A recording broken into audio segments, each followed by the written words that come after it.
Olá, hoje quarta-feira. Passou um pouquinho da febre da tocha, Diogo Botti? Passou, né? Aliviado, já descansou da corrida? Descansou. É um atleta, né, Márcio? Atleta. Depois fiz banheira de gelo, aquela coisa toda assim. Muito bem, tô recuperado para hoje. Fina, né? Agora nós pensamos em Libertadores da América. Como brasileiros, é claro. Porque os gaúchos... Não, o único gaúcho que tava já ficou há algum tempo, já ficou na história, né? O Grêmio acabou caindo bem cedo nessa Libertadores, mas tem a sequência, hoje inicia retomada aí depois da parada para a Copa América. O São Paulo, o único brasileiro ainda que continua vivo na competição, abre as semifinais contra o Atlético Nacional lá de Medellín, time de melhor campanha na primeira fase. O São Paulo que conta com alguns reforços, por outro lado, o time colombiano tem perdas importantes, né? Mas eu acho que o jogo no Morumbi, 21 horas e 45 minutos, aposto aí que o Tricolor pode fazer uma grande final, aproveitando o gancho que do outro lado da chave tem o Boca enfrentando o Independente Del Valle. Pensou que final São Paulo e Boca? Coisa de gente grande, né? Troço de gente graúda, né? E a final aqui, né? Porque se for lá, coitado dos torcedores paulinos. E a final é lá, se passar, porque o Boca tem melhor campanha na primeira fase que o São Paulo. Boa sorte pro São Paulo. São Paulo passou se arrastando, né? Primeira fase. Ninguém acreditou, né? Era o brasileiro mais... É o pior brasileiro, acho que é a 15ª campanha, se não me engano. O São Paulo pode estar seguindo a trilha do River, né, no ano passado, que também foi a penúltima melhor campanha. Não, o River foi a última melhor campanha na Libertadores do ano passado e acabou batendo aí todo mundo e conquistou o título.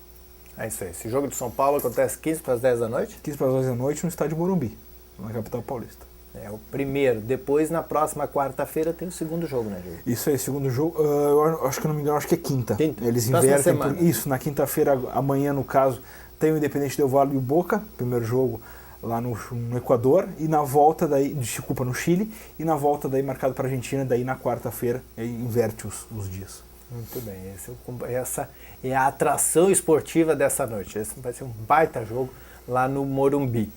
E as curiosidades, falar nisso, Diogo Botti, ainda da Libertadores, perguntar por que o Elton de Andrade torceria para o Nacional.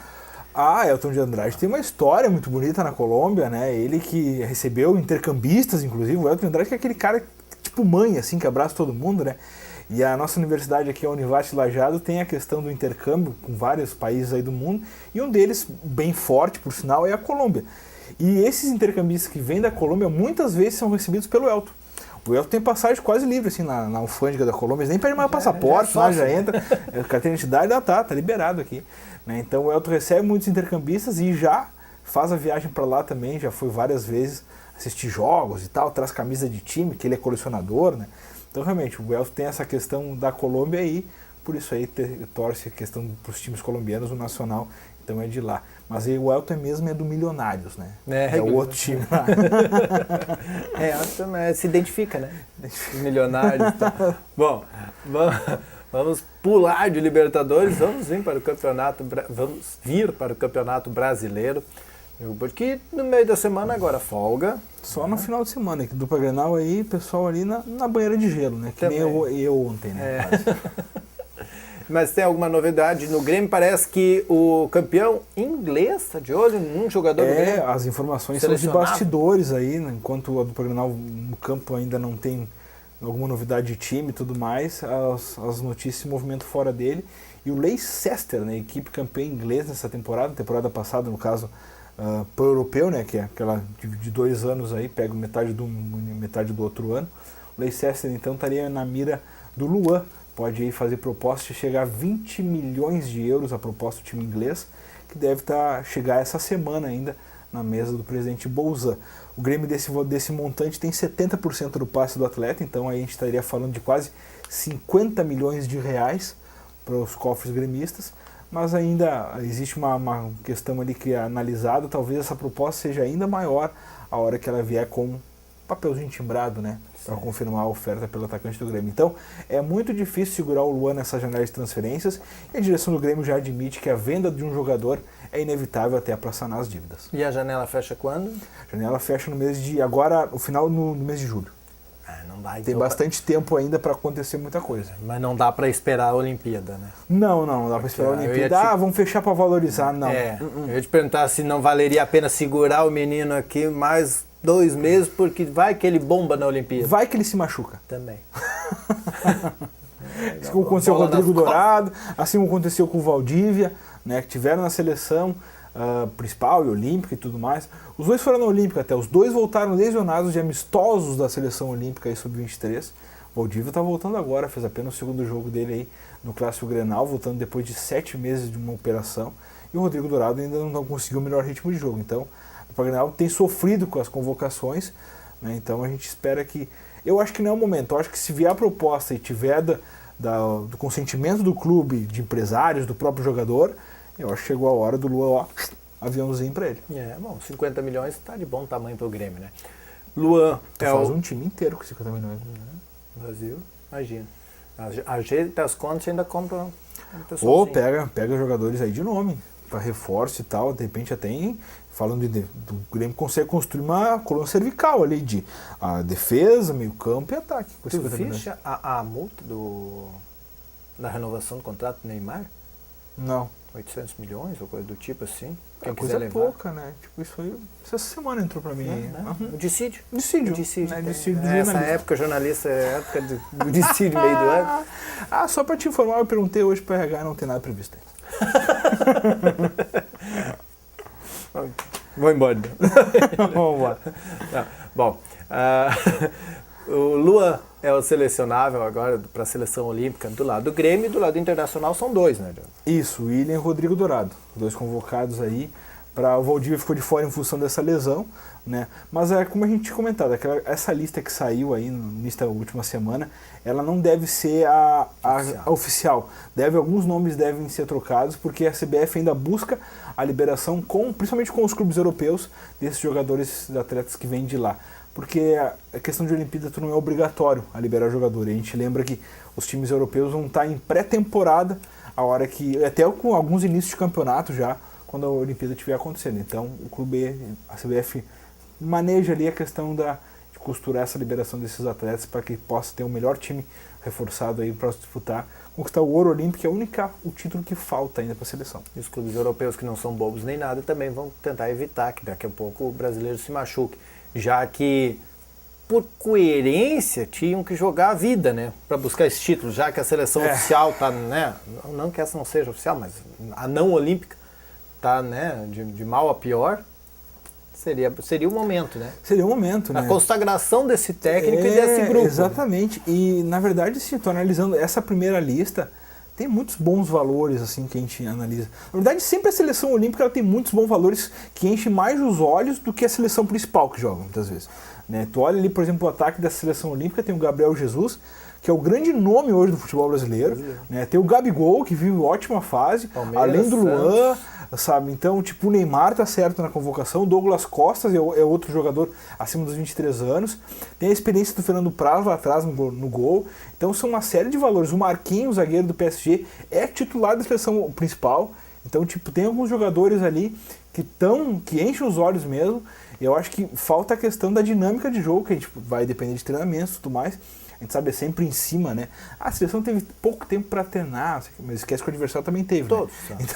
Então a gente fica receoso que possa acontecer alguma coisa, mas dá para confiar assim na seleção.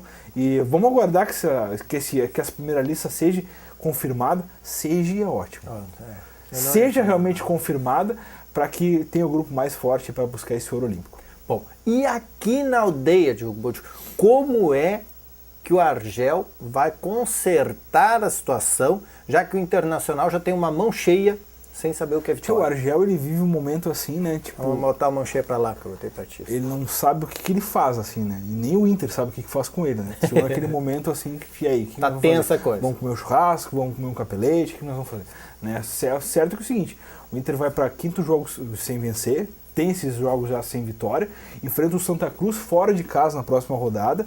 As boas notícias são a questão de 2 centroavantes aí inscritos finalmente, regularizados, vamos dizer assim, depois de bastante tempo aí trabalhando no Beira-Rio. O Ariel, o argentino, que veio lá do Pachuca, teve uma regularização junto ao futebol norte-americano e tudo mais, foi e voltou. E o Brenner, que fazia 3 meses estava treinando aí, Destaque do Juventude no Campeonato Gaúcho também foi apresentado ontem, está regularizado e está à disposição do Argel, pode fazer sua estreia já contra o Santa Cruz. Um ataque que vem de vacas magras, né, Márcio? Tanto o Vitinho quanto o Sacha não têm conseguido corresponder. Existe uma expectativa muito grande no que o Valdívia possa voltar o quanto antes a ter o melhor ritmo de jogo, né? O Valdívia que voltou nas 2 últimas partidas entrando no segundo tempo. O certo que são acréscimos aí de uma certa qualidade para buscar esse ataque. O Inter que está vivendo essa morosidade e tudo mais, o Inter não consegue atacar, tanto que o Argel está inventando 3 volantes. Né? O Inter que tinha uma defesa considerada boa, um ataque considerado mais ou menos, só servia para ganhar, né? 1-0, 2-1 e tal. E agora tem problemas no ataque e começou a levar gol também, né? Na verdade a questão do gol muito passou pela ausência do Paulão, né? Se o Grêmio tem problema com o Jeromel e agora tá vendo o Rafael Thierry como um destaque, assim, a ser expressivo até na defesa, o Inter teve a questão do Paulão, né? Que o Paulão vinha tendo, apesar da regularidade do Hernando, o Paulão é o jogador mais seguro, vamos dizer assim, nessa defesa do Inter, e teve, com a sua lesão, acabou, quem entrou não deu conta do recado, o Alan Costa realmente é um menino, ainda tem muito que amadurecer, mas não há substituto hoje, Paulão, assim como o Grêmio descobriu, por acaso, um substituto pelo Jeromel. O Paulão é o zagueiro do tempo que eu jogava lá em Taquari. Não é trator, como se falou no Internacional, mas é uma patrola lá atrás. Né? Tipo, é um armário. Não, o Paulão, ele é aquele negócio assim, joga sério, né? Tu não vê o dente do Paulão no jogo, né? Tem, né, cara? Fechadinho, assim. E é largo, né? Meio campo. Tem que ser meio porta, assim, né? Senão o cara passa por cima, né? É isso aí. Às 15 para as 10 da noite tem jogo do São Paulo. E quando nós gravamos hoje à tarde, estava rolando Eurocopa, Portugal e País de Gales. Estava 0-0 o jogo ali. Gareth Bale de um lado, Cristiano Ronaldo do outro, companheiros de Real Madrid, mas que estavam brigando por uma vaga na final da Eurocopa. E amanhã tem a decisão da outra semifinal entre Alemanha e França. Para nós encerrar, a LAF. Vitória na noite de ontem para a Série Ouro de Futsal, derrubou aí um dos últimos invictos dessa competição, a Sueva agora é a única, bateu o Juventude por 3-1 no complexo da Univates e encostou no próprio time de Caxias aí na briga pela ponta da chave 1 da competição. Um pontinho ficou. Um pontinho, 14-13.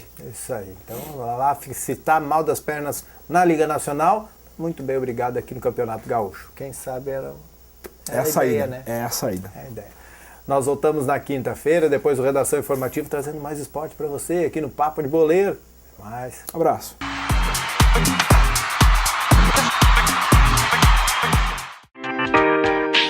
TV Informativo. Aqui o Vale se vê.